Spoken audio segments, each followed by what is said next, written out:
What do you think would be the worst thing that could happen on your own birthday? Let me answer that first. It is when your husband walks into the party late, but not alone. He brings a younger, beautiful woman with him, dressed louder than the birthday girl, and smiles as if nothing is wrong. I was standing there in a room full of friends, relatives, music, and clinking glasses, and that was exactly when it felt like someone had slapped me across the face in front of an audience. I still had not cried. I still had not made a scene. In that moment, a gift box was placed in my hands. It was from my family's attorney. And when I opened it, I understood one thing.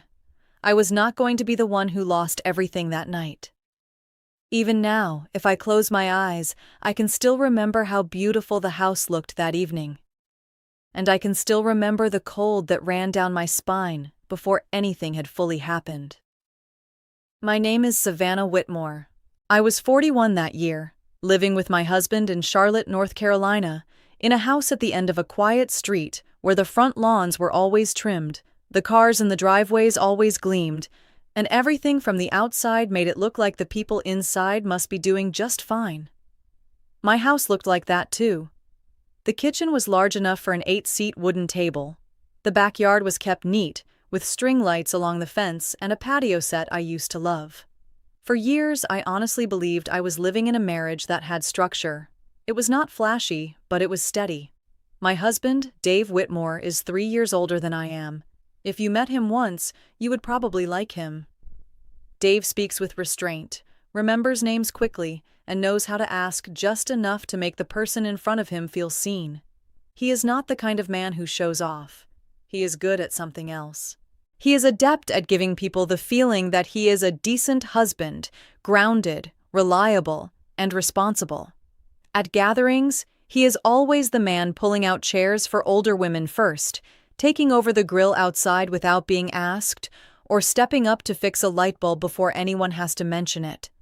Little things like that, done over the years, give outsiders enough to complete the rest of the picture on their own.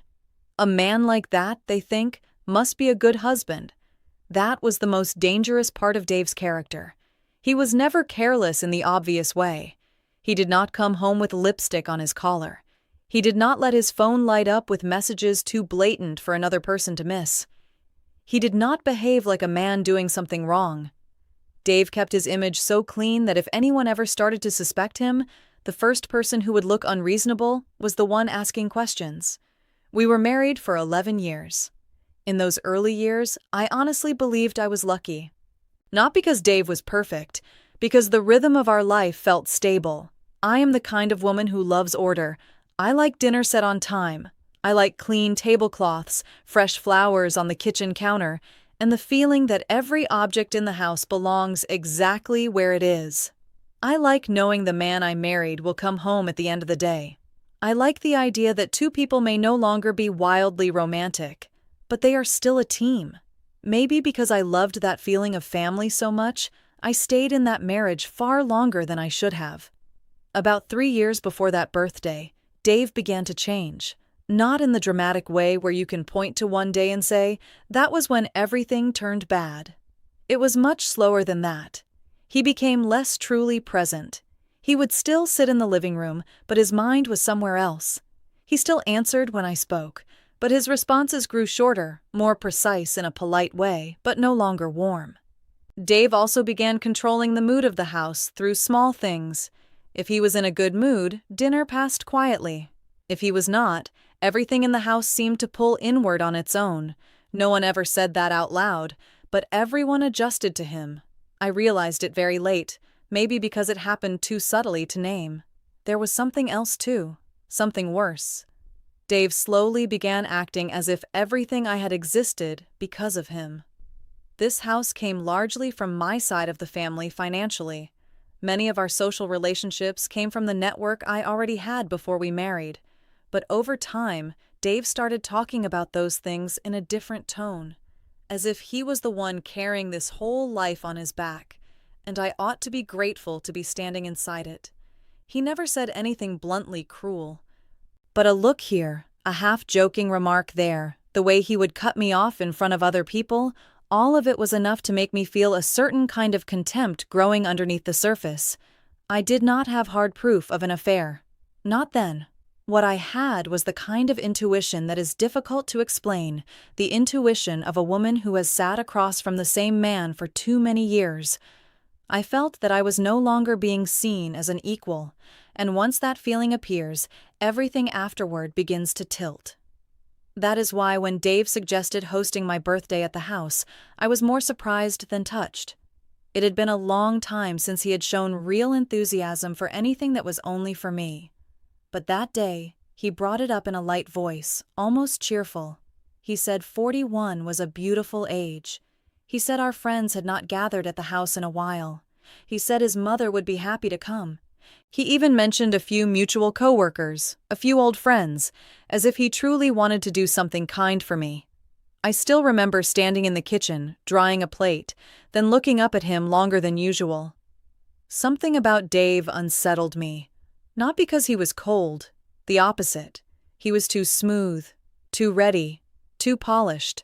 That version of kindness should have made me happy, but it did not. It felt rehearsed. Even so, I let the party happen. Partly because I was tired of interrogating every little thing that made me uncomfortable. But the truer part was this. I wanted to see what he was planning. After all those years, I understood that Dave was not the kind of man who revealed himself easily under pressure. But if you gave him enough room to feel confident, he would often show more than he meant to. From that afternoon on, the house started being prepared. I arranged flowers on the dining table, picked out a cream tablecloth, checked the wine glasses. The cake arrived on time. A white frosted cake with small flowers, set neatly on the kitchen counter. The backyard lights were tested. The music was set low enough to float instead of dominate. Everything looked beautiful. Too beautiful. Beautiful enough to irritate me because it made my unease look unreasonable. Dave moved through the house like a man orchestrating an important evening.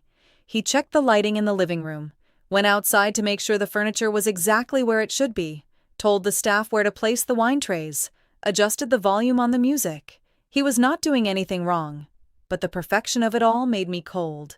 I watched him move back and forth between the kitchen and living room, fresh shirt on, sleeves rolled neatly, smile ready, and the only thought I could not shake was this. He was not doing any of this because he loved me. He was setting a stage.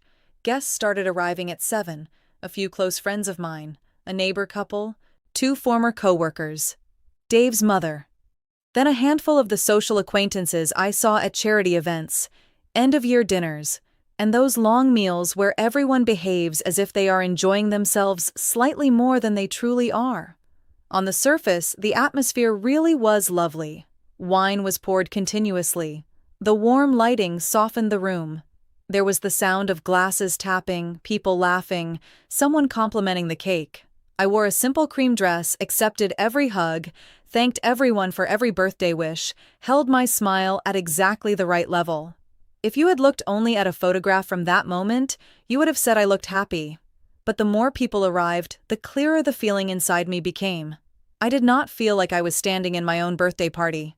I felt like I was standing inside something too perfectly arranged to be real. Dave's mother arrived around 7:30. She kissed my cheek and told me I looked younger than I was. I thanked her. One of my closest friends squeezed my hand and whispered that everything looked beautiful.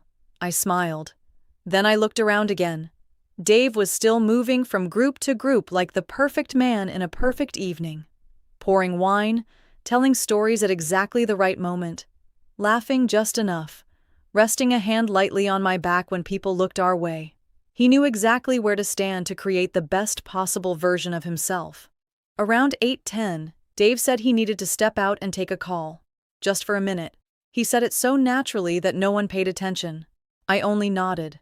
But the second the door closed behind him, something inside me tightened another degree. 10 minutes passed, then 15. Someone asked where Dave was. I answered that he was probably handling something for work. Hearing that sentence come out of my own mouth bothered me. It sounded like the kind of excuse a wife learns to make after years of filling in the blank spaces for her husband in front of other people. Then the door opened. I was standing near the cake counter with 2 friends when I turned on instinct, and in the very first second, I understood why I had felt uneasy all afternoon. Dave did not walk in alone. The woman beside him was much younger than I was. She was beautiful in the way that knew it was beautiful. Her hair was styled carefully but meant to look effortless. Her black dress was fitted just enough to stand out, while still staying technically inside the boundaries of something no one could openly object to if they wanted to pretend everything was normal. She walked beside Dave with the calm of someone who had known in advance she would be there. No one was touching openly, but the distance between them was shorter than it should have been. That nearness was not social politeness. It was familiarity. For a few seconds I could not hear the music clearly anymore. I only felt the room pause, very lightly. One friend beside me stopped in the middle of a sentence. Dave's mother slowed slightly with her wine glass in hand. A couple near the door exchanged the quickest glance, and then looked away. No one made a scene, but I had spent enough time in rooms full of manners to know when the air had changed. Dave smiled as if nothing at all was unusual. Then he stepped farther into the living room with that woman beside him and said in a light voice, "This is Chloe Mercer." She was a close co-worker. She had helped him tremendously on a major project recently, so he had asked her to stop by and wish me a happy birthday for a bit. I looked at Chloe first, then I looked at Dave.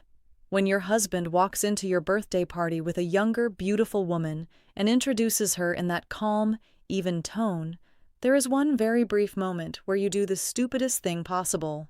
You try to invent another explanation, just to avoid understanding what you have already understood. I did that too. In those first 2 seconds, I told myself, maybe she really was a coworker. Maybe I was being too sensitive. Maybe I was pushing things too far, because my intuition had been tired for too long. Then Chloe handed me a small gift bag. She smiled, said she was very happy to meet me, wished me a happy birthday, and looked directly into my eyes longer than any ordinarily polite woman would have.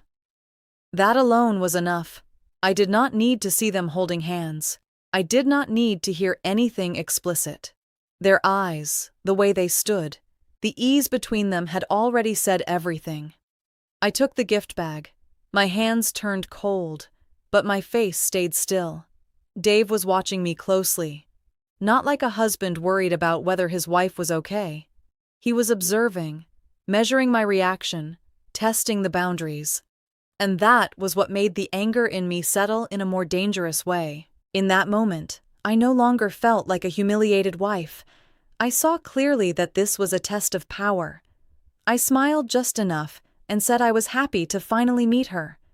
Chloe hesitated for the slightest fraction of a second. Dave did not. He tilted his head almost imperceptibly, as if registering a detail he had not expected. From that moment on, the night was no longer a birthday party. It was a stage. And Dave had just entered the main scene with the woman he wanted placed at the center of the room like a declaration. After that, everything moved slowly in the most unbearable way. Dave poured wine for Chloe before asking if I wanted more. Chloe sat near Dave's co-workers, not at the edge of the party like someone dropping by briefly, but directly in one of the brightest parts of the room. She knew what kind of whiskey Dave liked. She knew about a client in Atlanta who had annoyed him the week before. She knew he hated olives in salad. Each detail on its own was not enough to form a verdict. Put together, it became something too clear. One of my closest friends stepped closer to me than usual. I shook my head very slightly so she would not say anything. Dave's mother avoided looking in Chloe's direction for the first few minutes, then finally did anyway. It was the look of a woman who already understood, but was still trying to delay understanding it fully. Meanwhile, Dave moved through the room with a calm that was almost cruel. He did not look nervous. He made no effort to hide. He did not offer extra explanations. And that was what made me recognize the most frightening part of all. He had not brought Chloe here in a reckless moment. He had brought her with preparation, like a man who believed he held the entire room in his hand. When I went into the kitchen to get more plates, Dave followed a minute later. He stood in the doorway, one hand in his pocket, and asked if everything was okay. I turned and looked at him. His face was still as clean as ever, not a trace of shame. Only something cold underneath his eyes, as if he were curious to see how much more I could take. I said my birthday was definitely memorable. Dave smiled lightly. Then he said Chloe was only stopping by for a while, so I should not make things weird. I stood at the sink, listening to that, and nearly bit the inside of my cheek to stop myself from laughing.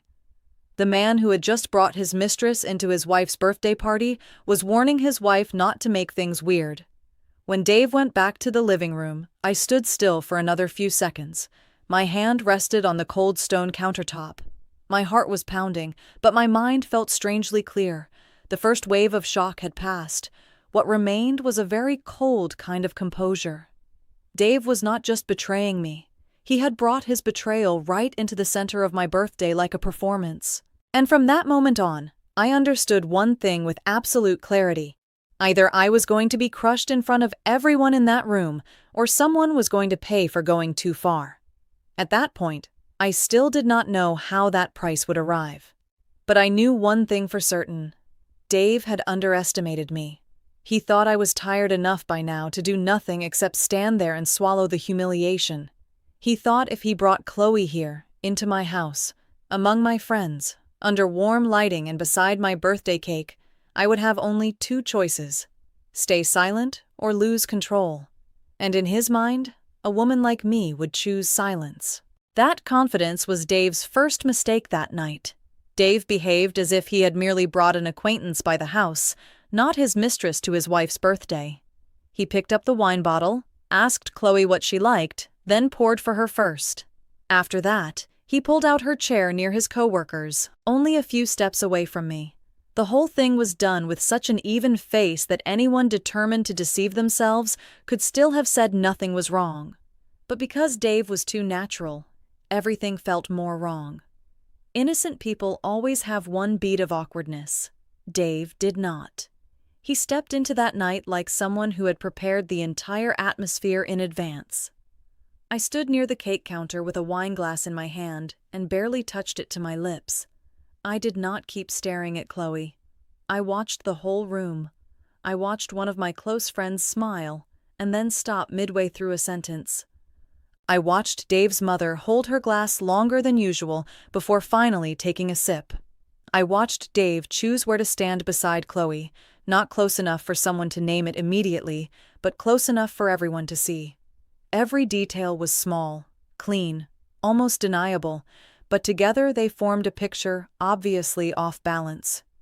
Dave spoke to Chloe in the same tone he used to reserve for me in front of other people. Gentle, attentive, just enough to make him look thoughtful. He asked whether she was cold. He suggested an appetizer she might like. He introduced her to guests as if he were simply being properly courteous. But what chilled me was not the gestures. It was the speed of them. Dave was not reading the room. He did not need to. That could mean only one thing. He had not brought Chloe in impulsively. He had brought her because he wanted the room to adapt to her presence.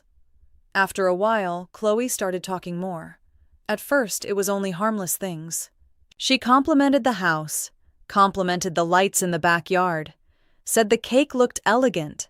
Then, very casually, she turned to Dave and said he must be happy he had finally found the whiskey he liked. It was a small line, but it made me look up. Chloe said it in the tone of someone who had seen Dave choose that whiskey often enough to remember. Not everyone would catch that. I did.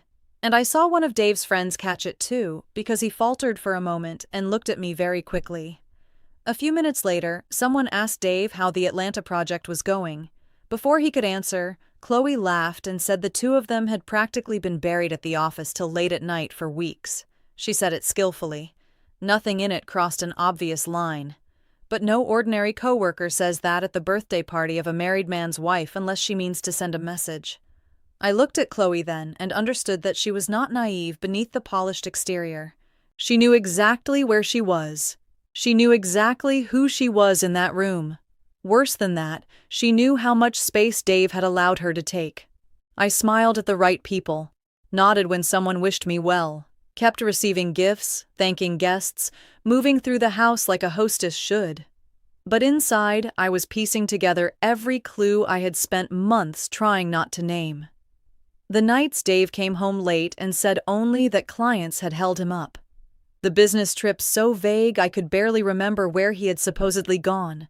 The way he started laying his phone face down on tables. The way he always carried it into the bathroom. The way conversations ended too fast whenever I walked into a room. Before that night, each detail had been too small to become evidence. But now the party was no longer the place where suspicion began. It was the place where every suspicion I had ever had was being confirmed in behavior. Chloe blended into the party more and more comfortably. She was not loud. That made her more dangerous. She knew the exact limit where no one could publicly throw her out. She stood beside Dave when people moved from the living room toward the dining table. She smiled at his mother. She complimented one of my friend's bracelets. On the surface, she did all the right things. But all through it, her eyes found Dave more quickly than they should have. And his eyes did the same. I noticed something small that others might have missed. When a server passed with a tray of wine glasses, Dave automatically put a hand very lightly at the middle of Chloe's back to guide her out of the way. The gesture lasted less than a second, but it belonged to a familiarity that had already become habit. A man does not touch a coworker like that in his wife's house unless he has forgotten what distance is supposed to look like. The answers kept coming, not through words but through his attitude. Dave grew bolder the more he saw that I was keeping the surface intact. He let Chloe sit beside him when it was time to cut the cake. He asked her to hold one of the gift boxes as if that were the most natural thing in the world. At one point, he even turned to me in a half-joking tone and asked whether I minded Chloe staying a little longer, because everyone here was just so lovely. The way he said it showed me something else. Dave had not brought his mistress here only to provoke me. He was teaching the room how to accept her presence. That was the real nature of what was happening. Dave did not just have another woman. He had come to believe I no longer had the strength to resist him. He thought he owned the whole board. He trusted that I would protect appearances, that my friends would stay polite, that his mother would keep quiet, that if he remained calm enough, the room would eventually adjust to him as it always had. Chloe was not merely the mistress. She was the piece he had brought in to test the outer limits of his power in my life. I left the living room and walked into the kitchen to check on the cake. The cake did not actually need checking. I just needed a few seconds without fake laughter. On the stone counter by the sink, the cake knife had already been set out, napkins folded neatly. Some of the gifts sat stacked in one corner. The kitchen was still so beautiful it made me angry. I placed one hand on the counter and breathed slowly. From the living room, I could still hear Dave laughing. That sound no longer felt like pain to me. It felt like a cold kind of clarity. If this night was a stage he had built, then I at least needed to see every prop he had set on it. When I went back out, Chloe was standing near the gift table with two women I barely knew socially. She had picked up one of the smaller boxes, looked at the tag, and smiled that I had so many people who loved me. I said I was lucky. Chloe looked up at me very quickly. I think she wanted to see a crack in my expression. I did not give her one. Near 9 o'clock, one of the event assistants knocked lightly on the kitchen doorframe. She was holding a square gift box wrapped in cream paper and said a late delivery had just arrived. She asked where I wanted it placed. Before I could even step toward her, Dave spoke from behind me and said she should bring it right there. He did it in an easy tone, as if he were helping the room stay lively. I turned toward the box. It was not large. Nothing about it stood out except for a small envelope tucked beneath the ribbon, with my name written in a hand I recognized almost immediately. Arthur Bell, my family's attorney. I paused for a fraction of a second, then stepped forward and took the box. My intuition shifted into something else then. Not quite hope, not relief either. Just the feeling that perhaps this night did not belong entirely to Dave after all. Dave glanced at the name and asked lightly whether Arthur Bell still remembered my birthday. I said apparently so. He shrugged, his smile dismissive, as if what I was holding could only be some delayed family gift, maybe an old piece of jewelry, a card, or some harmless paperwork from an older generation. I could see clearly that he was not guarded, and because he was not guarded, he made his next mistake quickly. Wanting to keep control of the room's rhythm, Dave tapped his glass lightly against the table and announced that it was time for the birthday girl to open a gift.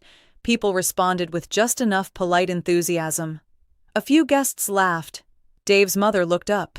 Chloe stepped back half a pace, but kept her eyes fixed on me. I looked at Dave.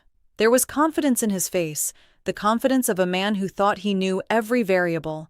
He believed this was just the next minor scene in the evening he had already directed. He had no idea he was pushing open the very door that would pull him through. I said, maybe I should save it for later. Dave immediately shook his head and smiled, saying no, I should open it now, that maybe it would turn out to be the most interesting part of the night. That line got a brief laugh from the room. I still remember that moment vividly, not because the line itself was sharp, because Dave truly believed he still held the string tied to the whole room. The assistant set a small pair of scissors on the tray beside me. I put down my wineglass. The tabletop beneath my hand was still cool.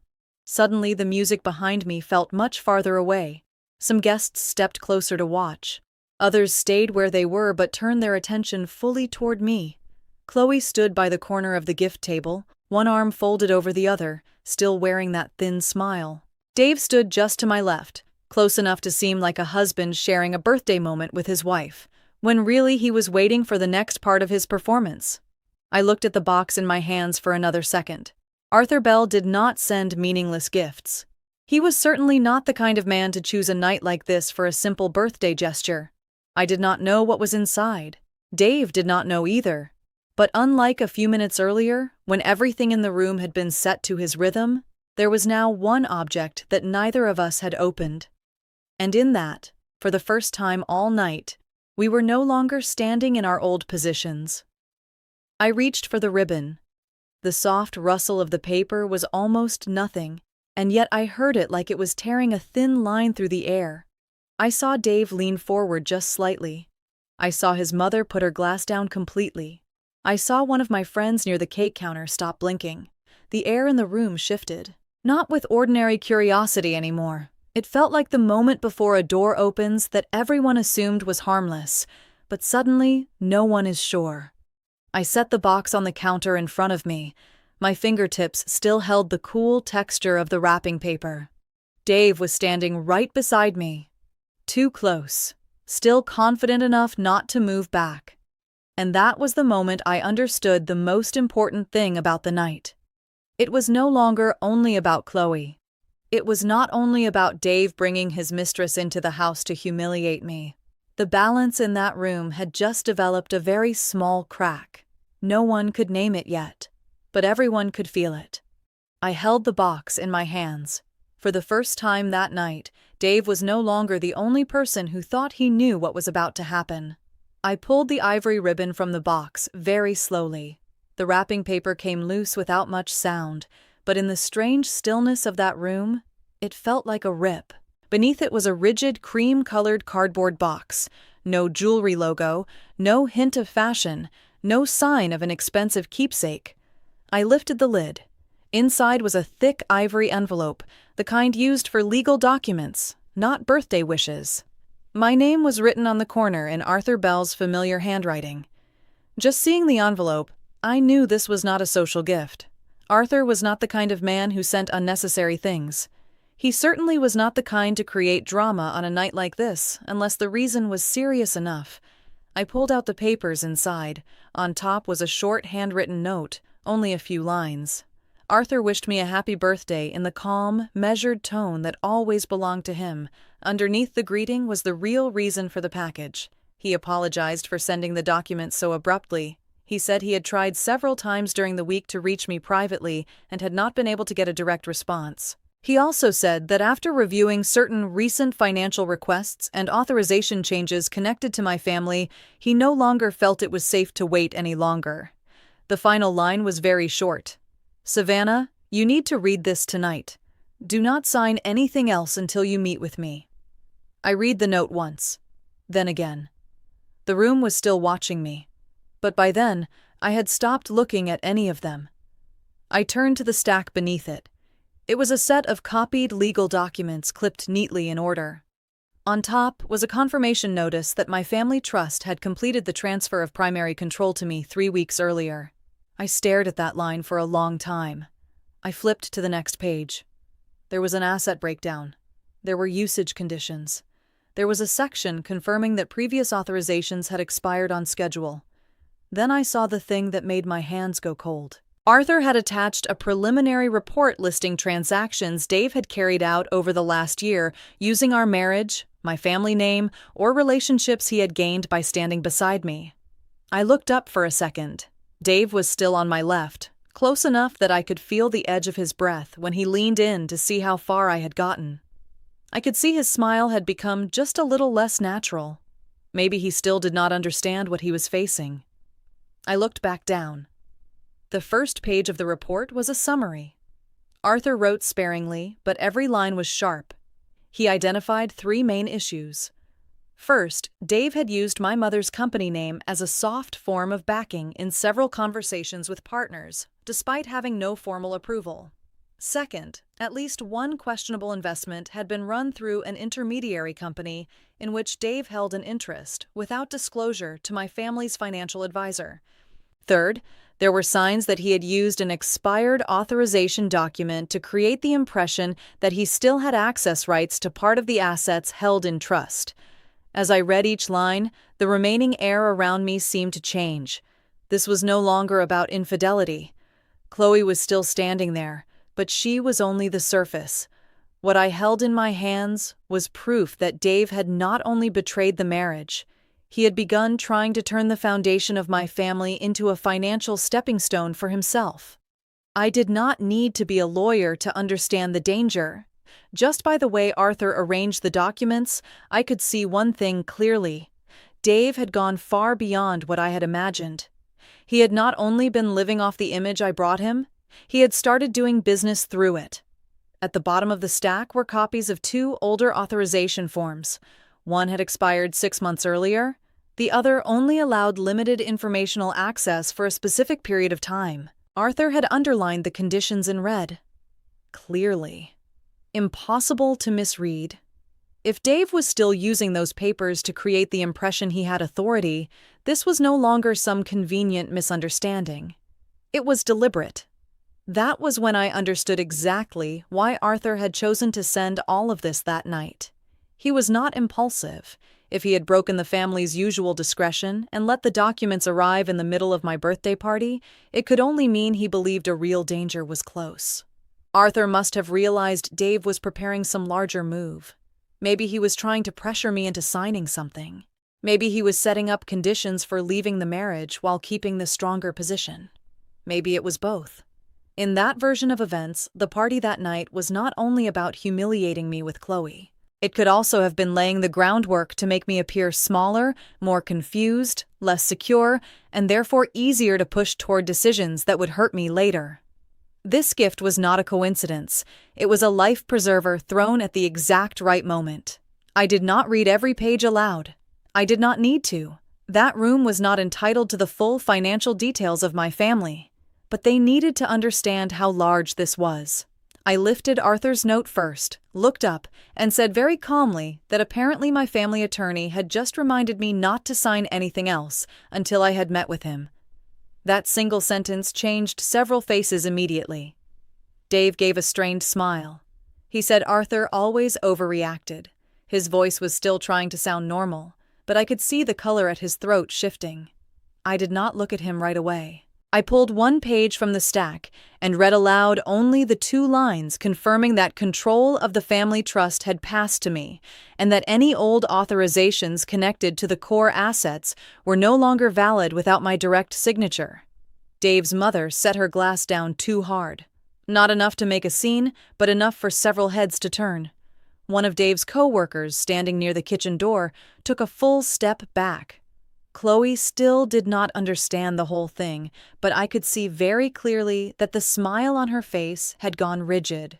I turned to another page and read only the short note about recent transactions that had used the Whitmore family name and my mother's company as soft backing during financial negotiations. I did not need to explain legal terminology. Just those two phrases alone were enough for the adults in that room to understand that something was not clean. That was when Dave spoke quickly. He laughed the way people laugh when they are trying to smooth a room that has just shifted beneath them. He said this was private. He said Arthur Bell was always too cautious. He said tonight was my birthday, and it should not become a business conversation. But by the time he finished that sentence, the room had already broken. Everyone could hear the urgency inside his laugh. The man who had walked in with his mistress wearing the face of someone already winning had started speaking faster than normal. I folded the stack slightly, not to hide it, but to hold it more firmly. Then I looked directly at Dave. I did not feel any need to yell. The longer I looked at him in that moment, the more I understood that yelling would only give him back the one thing he knew how to use: a woman losing control. A man forced to soothe her. I was not going to give him that stage. I asked my first question very slowly. Why did you use my mother's company as backing for that investment? Dave opened his mouth almost immediately. He said I was interpreting it wrong. He said that was just the kind of language people use in negotiations. I nodded as if I had heard him. Then I asked my second question. Why were you still using an authorization that expired 6 months ago when dealing with partners? This time, Dave did not answer as quickly. He said he had not misused anything, but his voice had changed. It no longer had the deliberate softness from earlier in the evening. There was an edge in it now, the edge of a man realizing the stage beneath him was no longer stable. Then I asked one more. Why did you hide all of this from me? The room was so quiet I could hear the air system. I did not look at anyone else, only Dave. And after a few seconds, I added the final question. And why is Chloe here tonight? On the exact night you thought I would have nowhere left to go. That was the first moment Chloe truly understood what she was standing inside. Before that, she could still have believed this was just a cold marriage, a husband bold enough to bring another woman because he had stopped loving his wife. But once words like trust, authorization, backing, transaction, lawyer began falling through the room. Her face changed completely. Chloe was no longer the younger woman walking into the victorious place inside an old marriage. She was standing in the middle of a collapse, both legal and social.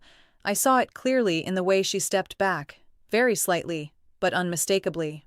Unlike before, she was no longer trying to catch Dave's eye every few seconds. She was trying to read the room again. I did not feel sorry for her, but I also felt no need to attack her. Chloe was only the visible result of something larger. The person who built the structure was Dave. Dave made one more attempt to take back the room. He said Arthur had only heard one side of things. He said some negotiations were still unfinished, that using a family name in certain contexts did not mean wrongdoing. He even turned toward a couple of guests and gave a dry apology for making the atmosphere awkward. But that apology cost him another step. A man truly in control never has to ask a room not to look at him the way they were looking at him then.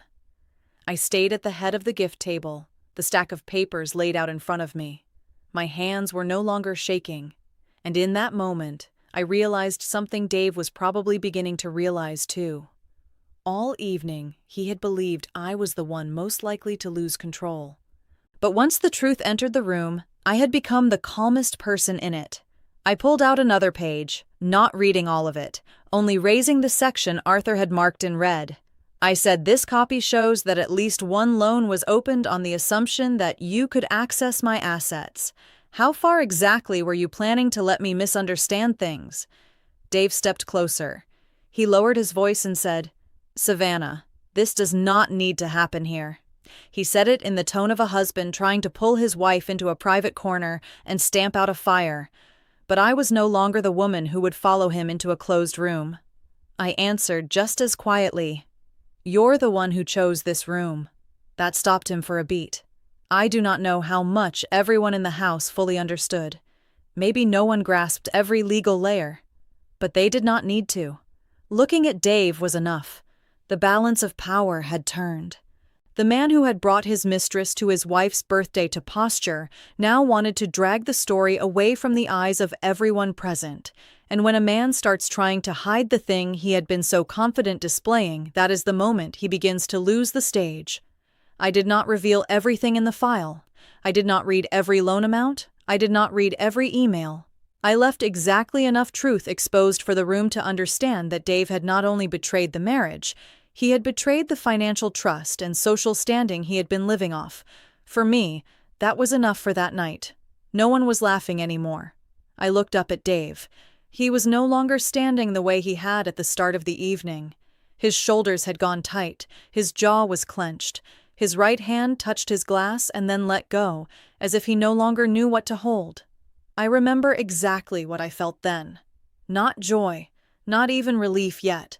Just a rare, sharpened kind of calm, the kind that comes when you are finally watching the other person lose direction instead of yourself. I kept my eyes on Dave for one more second in that breathless room and understood the most important thing about that night. For the first time since the evening began, I was not the one losing control. He was. I did not scream. I did not turn on Chloe. That was probably what Dave had been waiting for from the moment he stepped through the front door. A big enough explosion to turn the story back into one about an unstable wife. But I did not give him that. I set the stack of papers on the table, held my hand steady, and anchored myself to the one thing that can suffocate a man like Dave. The truth has dates. The truth has clauses. The truth does not blush to protect anyone. I continued in a perfectly even tone. This file confirms that control of the family trust passed to me 3 weeks ago. Every old authorization Dave was relying on is invalid now, without my direct signature.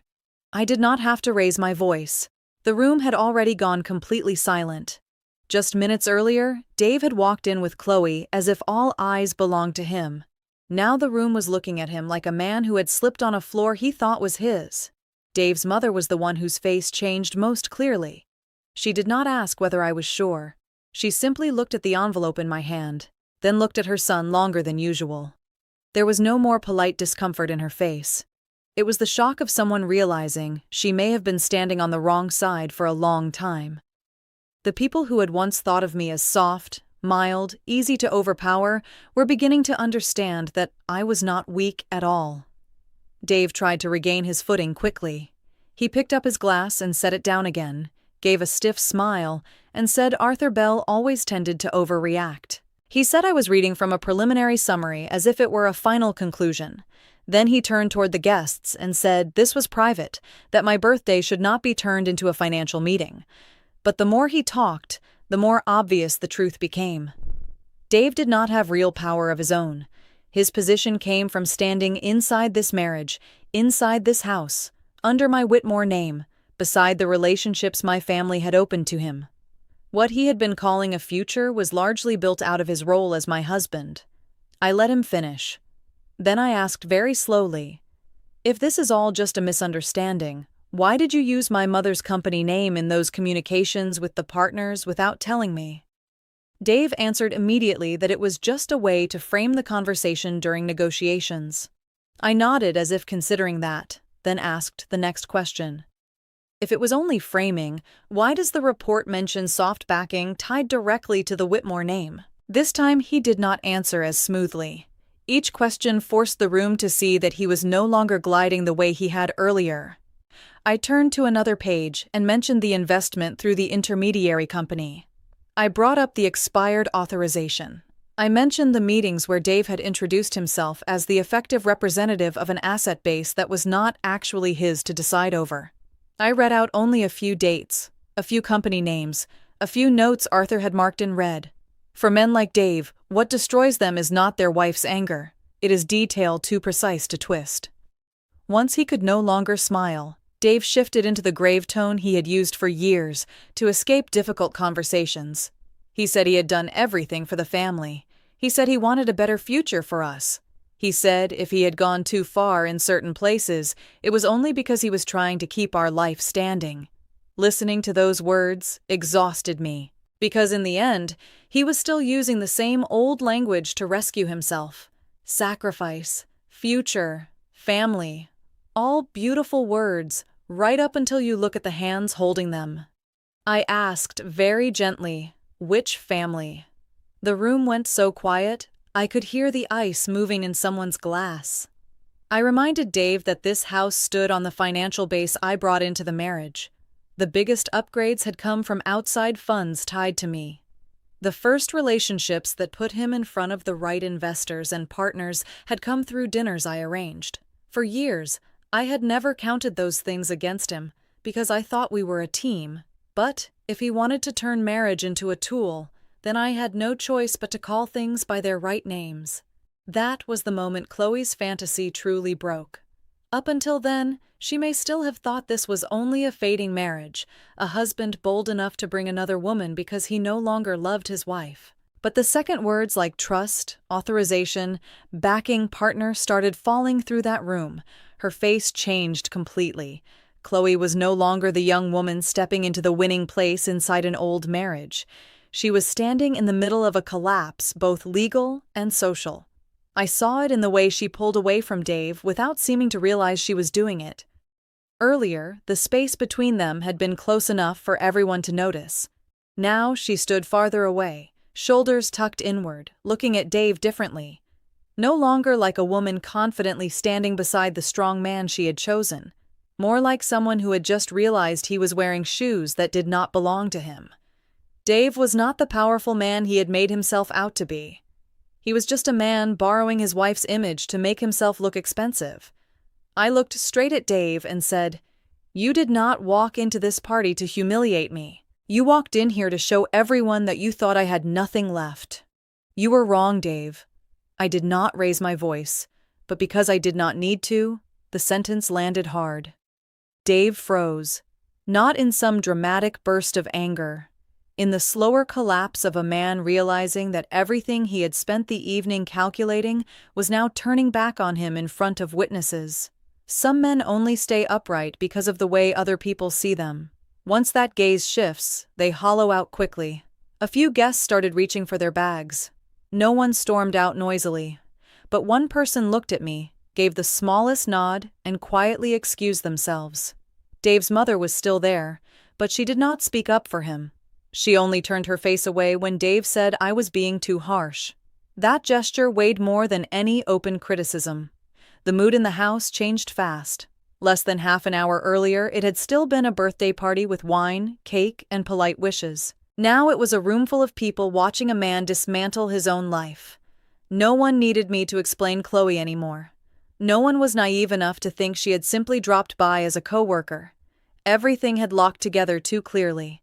Dave walked into that night with his mistress because he believed he controlled the whole board, and it was exactly that belief that drove him to the point where there was no path back. Dave made one last attempt to save the surface. He said we should stop there. He said my birthday did not deserve to be turned into this. He said he would speak privately with Arthur the next morning. I cut him off cleanly. No, Dave. Privacy ended the moment you walked Chloe through that door. That line made several people in the room turn fully toward her. Chloe flushed, then went pale almost immediately. I did not point at her. I kept my eyes on Dave. I slid the papers neatly back into the envelope. Not because I was trying to hide them, but because I wanted every movement to stay controlled. I was not going to look like someone grabbing or panicking. Every motion had to say more clearly what I had already said aloud. I knew what I was doing. I knew where I was standing. Most importantly, I knew Dave no longer had the right to control the speed of this story. In front of everyone, I said Arthur Bell would be contacting Dave in the morning. I also said that from that night forward, Dave was not to touch any documents or accounts related to assets in my name or connected to the family trust. Then I looked him straight in the eye and told him he could choose. He could leave the house quietly that night, or I could call Arthur immediately and let things go further than this. No speeches, no more negotiation. That was the moment Dave truly understood he had lost his footing. If it had only been the two of us, maybe he would have tried to pull me into another private conversation. But in that room, with his mother, with our friends, with Chloe, And with my untouched birthday cake still sitting on the counter, he no longer had anywhere to hide inside his own version of events. Dave looked at me for several seconds. Then he looked around. No one spoke for him. No one told me I was going too far. No one asked me to calm down further. At last, he gave the smallest nod, not quite in agreement, more like the gesture of a man realizing he no longer had the posture necessary to refuse. I turned to the event assistant and said quietly that this was enough for tonight. Then I thanked each guest who was still there. I did that as the rightful hostess of the house, not as a woman who had just been humiliated inside it. I think that hurt Dave more than any sentence I spoke. I did not fall apart. I did not smash anything. I did not turn into the version of me he had clearly prepared himself to diminish. I was still myself. Only one thing had changed. I was no longer standing beside him. 10 minutes later, most of the guests were gone. Chloe was one of the last to leave. She did not apologize. I had not expected her to. She only looked at me once and then walked out. But that look was completely different from the one she had worn when she entered. There was no triumph left in it, only the discomfort of someone who understood she had stepped into the middle of the wrong collapse. When the front door closed behind the last person, the house went quiet. The lights were still beautiful, the cake was still untouched, the wine still sat in glasses. But what had ended was not the birthday party. What truly ended was Dave's illusion of power. Some men don't lose their lives because of one mistake. They lose them on the day the woman standing behind them decides to stop blocking the wind for them. I thought about that line many times in the weeks after my birthday, while the house still smelled faintly of candles and wine, but the marriage itself no longer held. That night, after everyone left, I stood alone in the kitchen for a long time. Dave went upstairs, packed a few things, and walked out of the house with a small gray suitcase I had bought him 7 years earlier on a trip. I did not walk him out. I only listened to the front door close, then looked at the kitchen, still sitting there as if nothing had happened. The birthday cake was untouched. The cake knife had never been used. A few wine glasses still held lipstick marks from the women who had stood there and watched him pull himself down. I began looking back at the marriage in a different way. I remembered company parties where I stood beside Dave, smiling at the right moments, saying the right things, softening the edges in him so he looked more charming to other people. I remembered meetings with partners that began with my calls, my texts, my introductions. I remembered nights when Dave was cold or irritated, and I told myself he was probably just under pressure from work. Once I put it all together, I understood something that made me sad and angry at once. I had been keeping Dave upright for far too long, and calling it love. The next morning, I met Arthur Bell at 9:15 in his office in downtown Charlotte. He went through everything point by point. The trust had been transferred to me properly and fully. Every old authorization Dave had been leaning on was legally dead. More importantly, in recent months, Dave had been trying to create the impression that he could still reach certain assets through the marriage, through my mother's company, and through the social footing I had given him.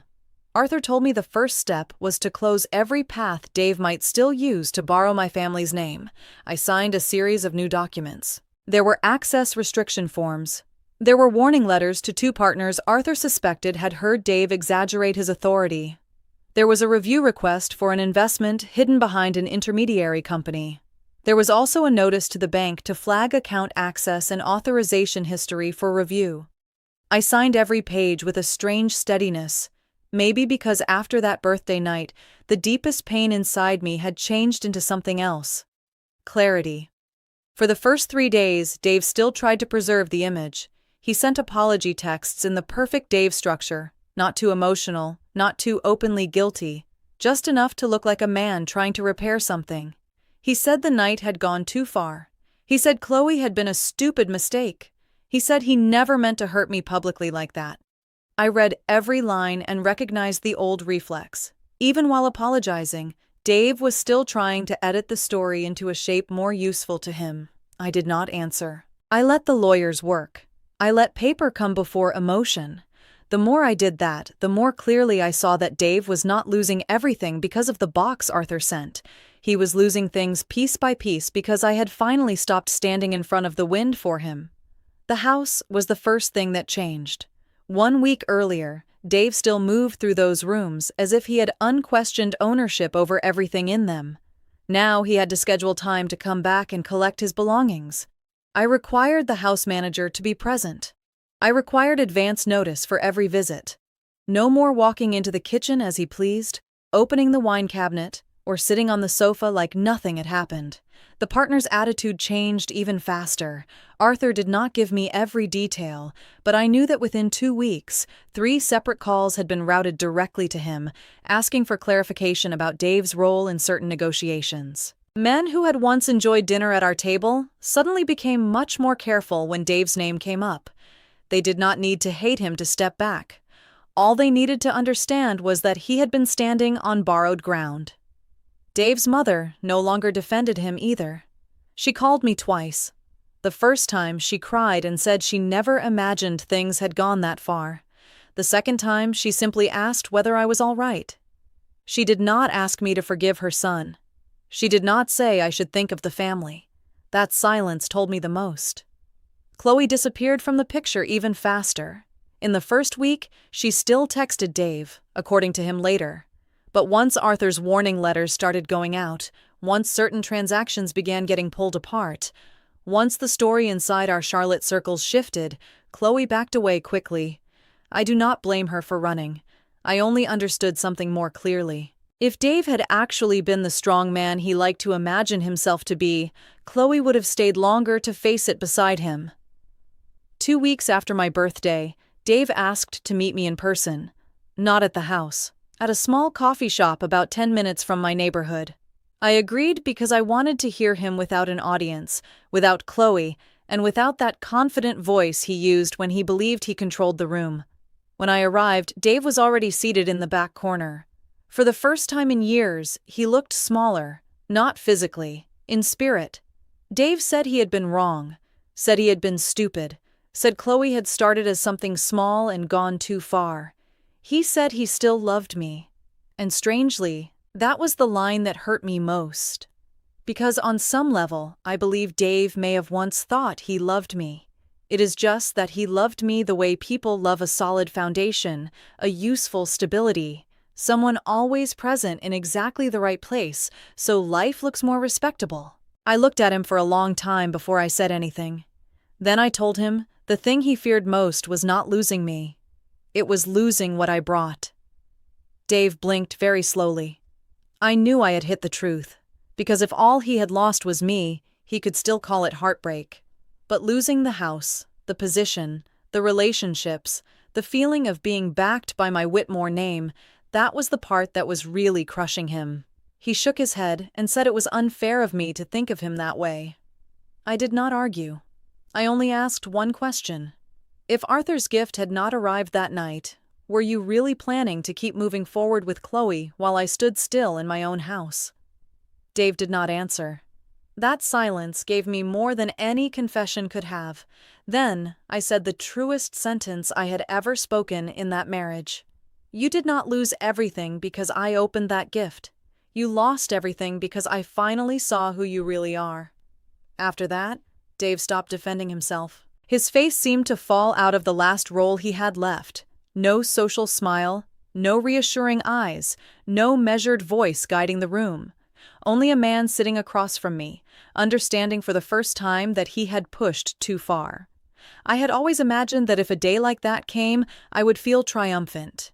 I did not. I only felt tired. Tired in the deep way a person feels after walking a very long road, only to realize they had been walking beside a completely different person than the one they believed in. Dave sat there with both hands around a cup of cold coffee, his eyes lightly red. For the first time, I believed he was truly collapsing. Not because he had been caught, because at last there was no one left holding him upright. I did not end the marriage because all love disappeared overnight. That would not have been true. But I understood something truer than that. I could not keep living beside someone who had treated my trust, my manners, and even my birthday as things to step on. I filed for divorce 3 weeks later. No spectacle. No revenge beyond that. Just a clear line finally drawn. Arthur handled the legal side. I handled what was mine. I changed the locks. reclaimed original documents, met again with the financial advisor, reworked my schedule. I did every task one at a time, very small, very practical, the same way you rebuild a room after a storm has gone through it. Weeks later, after throwing away the birthday cake from that night, I finally grasped the true essence of Arthur's gift. Dave thought that box was meant for me, but really, it was a gift for the truth. And in the end, the truth took everything he had built on contempt and deceit. Not in one dramatic blast, piece by piece, slowly enough for him to watch it happen, clearly enough that he could not blame anyone else. That is how Dave truly lost everything, not because a gift box appeared, but because I finally stopped protecting the man who had spent too many years living under the shelter of my shadow. If it were me, I would not read this story as some satisfying reversal where a betrayed wife gets the upper hand. I would read it as the night a man dismantled, with his own two hands, everything that had still been keeping him upright, simply because he believed the woman beside him would stay quiet one more time. I want to start with one tiny detail, because to me, it says almost everything about Dave. He did not have an affair in the dark and then tremble when he was exposed. He walked into Savannah's birthday party with Chloe, inside Savannah's house, among Savannah's guests, with the face of a man who still believed he controlled the room. That detail alone tells me this story is no longer about infidelity in the ordinary sense. This is a story about contempt. And in a marriage, there are moments when contempt kills faster than betrayal ever could. A lot of people will hear this story and say the cruelest thing Dave did was bringing his mistress to his wife's birthday. To me, that still is not the deepest part. The deeper part is that he did it in a house he was still living in, standing on his wife's assets, using his wife's network, benefiting from the image of a graceful, orderly woman that Savannah herself had helped build around him for years. In other words, he doesn't only betray her, he betrayed her while standing on the bridge she had been holding up for him. That is why I do not see Arthur Bell's gift as some random lucky break. I see it as the moment the truth finally caught up with a man who had gone too far inside his own illusion. Dave believed he was directing that evening. He had Chloe, he had the crowd, he had the psychological advantage. He had the confidence of a man used to watching his wife swallow discomfort to preserve appearances for everyone. What he did not understand was this: some forms of power do not need to speak every day. They only need to appear at the right moment. And when they do, borrowed power like his collapses very fast. I also want to stop at the way Savannah responded, because to me, that is what makes this story different from ordinary drama. She did not go after Chloe. She did not throw wine. She did not turn herself into the center of a chaotic scene that Dave could use to reverse their roles. We all know the kind of man who survives beautifully inside the disorder created by other people. All he has to do is stand straight, lower his voice, and let the woman across from him look unstable. Savannah did not give him that chance. She did the harder thing. She stood still. And sometimes standing still is the strongest counterattack there is. Because the moment Savannah refused to scream, refused to sob, refused to drag Chloe into some cheap confrontation, she forced the entire room to see the story in its true shape. There was no more room to say she was emotional, no more room to say she misunderstood, no more room for Dave to hide behind the calm husband mask. What remained were documents, ownership, signatures, clauses, and one cold truth. The man in front of them had been living too long off things that were never truly his. If I am being honest, I do not think Chloe is the center of this tragedy. She is wrong. She carries responsibility. However, she is not the primary cause. Chloe is living proof of Dave's swollen ego. He brought her there not only to hurt Savannah. He brought her to demonstrate to himself that he could publicly embrace a new life without facing any consequences. In that sense, Chloe is not the biggest cause. She is an accessory to arrogance. What makes this story so deeply hope tales to me is something else. The real death of the marriage does not happen the moment Chloe appears. It happens when Savannah realizes how much she had been covering for Dave without even naming it. The corporate parties where she stood beside him and upheld his image.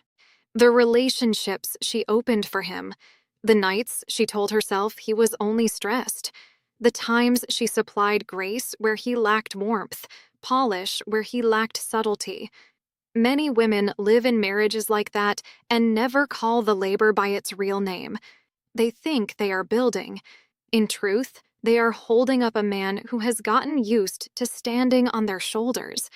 And once that woman stops carrying him, he usually falls much faster than anyone expects.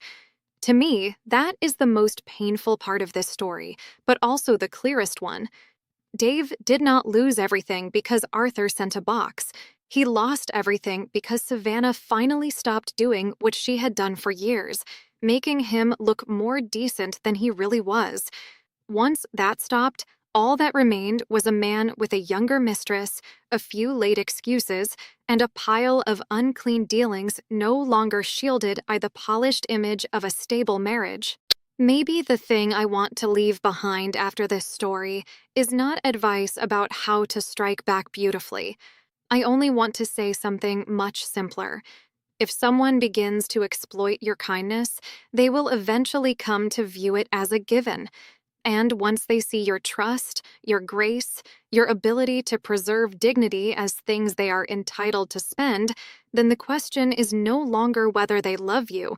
The question is whether they stopped respecting you a very long time ago. To me, Savannah did not win because she embarrassed Dave. She won because she knew what to save and what to let go. She did not preserve Dave. She preserved herself. She did not save the party. She saved what was left of her own dignity. And in many marriage stories, that is the most expensive kind of victory there is. I'm Sophia, and if it were up to you, do you think Dave was really in pain because he lost Savannah? Or was it because he lost everything that Savannah had been unconsciously holding in place for him all those years? Leave a comment so that I can understand your viewpoints better. And don't forget to click subscribe for more.